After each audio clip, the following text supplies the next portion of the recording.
بسم اللہ الرحمن الرحیم۔ بہت عرصہ پہلے ہمارے علاقے میں ایک انتہائی ماڈرن قسم کی بیوہ عورت آ کر رہنے لگی۔ اس کے 2 بچے بھی تھے۔ ہم نے دیکھا کہ ایک عجیب و غریب کردار کی مالکہ ہمارے درمیان آ کر آباد ہو گئی ہے اور اس کا انداز زیست ہم سے بالکل ملتا جلتا نہیں ہے۔ ایک تو وہ انتہائی اعلیٰ درجے کی خوبصورت اور باریک کپڑے پہنتی تھی، اور پھر اس کی یہ خرابی بھی تھی کہ وہ بہت خوبصورت تھی، اور تیسری اس میں خرابی یہ تھی کہ اس کے گھر کے آگے سے گزرو تو خوشبو کی لپٹیں آتی تھیں۔ یہ سب چیزیں ہمارے لیے بہت حیران کن تھی۔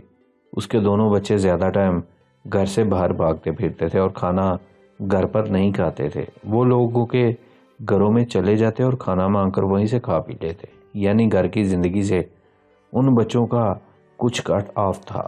اس خاتون کو کچھ عجیب و غریب قسم کے مرد بھی ملنے آتے تھے۔ گاڑی کی نمبر پلیٹ کا تو روز دیکھ دیکھ کر ہم جان چکے تھے، لیکن اس کے گھر آئے روز مختلف نمبر والی گاڑیاں آتی تھیں۔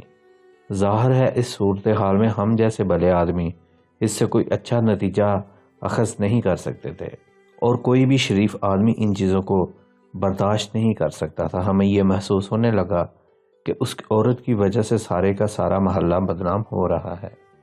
اس کے بارے میں ہمارا ایسا ہی خیال تھا جیسا اس وقت آپ کو یہ کہانی سنتے ہوئے محسوس ہو رہا ہو، تو آپ کے دل میں کچھ منفی خیالات بھی آ رہے ہوں گے۔ ہمارے گھروں میں آپس میں چہم گوئیاں ہوتی تھی کہ یہ کون آ کر ہمارے محلے میں آباد ہو گئی ہے۔ میں کھڑکی سے اسے جب بھی دیکھتا تو وہ کوئی نہ کوئی ناول پڑھتی رہتی تھی، کوئی کام نہیں کرتی تھی۔ اسے کسی چولہے چوکے کا کوئی خیال نہیں تھا۔ بچوں کا بھی دن میں کئی بار باہر نکل جانے کو کہتی۔ ایک روز سبزی کی دکان پر گر گئی۔ لوگوں نے اس کے چہرے پر پانی کے چھینٹے مارے تو اسے ہوش آیا اور وہ گھر چلی گئی۔ 3 دن کے بعد وہ فوت ہو گئی، حالانکہ اچھی صحت مند دکھائی پڑتی تھی۔ جو بندے اس کے ہاں آتے تھے انہوں نے اس کے کفن دفن کا سامان کیا۔ بعد میں جن چیزوں کا اس عورت کے بارے میں پتہ چلا تو ان کو سن کر تو ہمارے رونگٹے کھڑے ہو گئے، اور ہمیں اپنی سوچ اور رویے پر بہت شرمندگی ہونے لگی۔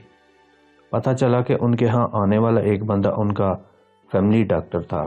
اس عورت کو ایک ایسی خطرناک بیماری تھی جس کا علاج نہیں تھا۔ اس کو کینسر کی ایک ایسی خوفناک صورت لاحق تھی جس کی وجہ سے اس کے بدن سے ہمیشہ بدبو آتی رہتی تھی، جس وجہ سے اسے ہر وقت خوشبو کے سپرے کرنا پڑتا تھا تاکہ کسی کے قریب کھڑے کو تکلیف نہ ہو۔ اس کا لباس اس لیے ہلکا ہوتا تھا، غالباً ایسا تھا جو بدن کو نہ چپکے۔ اس کے گھر آنے والوں میں دوسرا وکیل تھا جو اس کے حقوق کی نگہبانی کرتا تھا، اور تیسرا اس کے خاوند کا چھوٹا بھائی تھا جو اپنی بھابھی کو ملنے آتا تھا۔ اس نیک اور پاک دامن عورت کو جب درد بڑھتا تو وہ بچوں کو دھکے مار کر گھر سے نکال دیتی تھی تاکہ وہ پریشان نہ ہو جائیں، اور خود دروازے بند کر کے تڑپتی رہتی تھی۔ ہم نے ایسے ہی اس کے بارے میں طرح طرح کے اندازے لگا لیے اور نتیجہ بھی اخذ کر لیا۔ میرا یہ سب کچھ عرض کرنے کا یہ مقصد تھا، ہم تنقید اور نقص نکالنے کا کام اللہ پر چھوڑ دیں، وہ جانے اور اس کا کام جانے۔ ہم اللہ کا بوجھ اپنے کندھوں پر نہ اٹھائیں، کیونکہ اس کا بوجھ اٹھانے سے آدمی سارے کا سارا ٹیرا چیبا ہو جاتا ہے، کمزور ہو جاتا ہے اور مر جاتا ہے۔ اللہ تعالیٰ آپ کو آسانیاں عطا فرمائے اور آسانیاں تقسیم کرنے کا شرف بخشے، آمین۔ اردو ہندی سٹوریز کے پیارے ناظرین، مزید اچھی سٹوریز کے لیے ہمارے چینل کو سبسکرائب کر لیں، بیل آئیکن کو دبا دیں۔ ملتے ہیں ایک نیو سٹوری کے ساتھ، اپنا خیال رکھیے گا، اللہ حافظ۔